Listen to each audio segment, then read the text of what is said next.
Seorang balita mungil bernama Parida, berumur 4 tahun, meninggal dunia akibat terjebak di dalam gorong-gorong saat sedang mandi bersama ibunya. Terletak di Desa Pulau Gadung, Kecamatan Lawe Alas, Kabupaten Aceh Tenggara.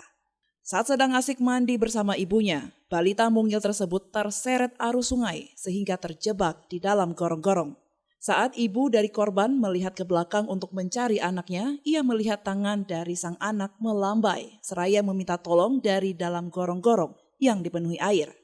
Sang ibu menjerit meminta tolong ke warga dikarenakan gorong-gorong tersebut sangat sempit. Kemudian warga berkerumun ikut dalam pencarian serta menurunkan alat berat berupa ekskavator mini untuk memperlancar arus parit. Proses berlangsung sampai 1,5 jam.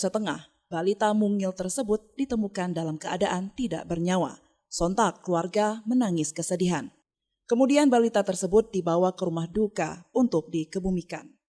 Dan kan dia mamahnya turun bawa adiknya lagi. Jadi dia terus ngikut dari belakang, loncat terus di belakang mamahnya itu.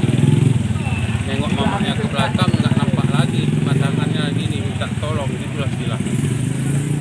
Dari Aceh Tenggara, Al Mujawadin melaporkan untuk Puja TV Aceh.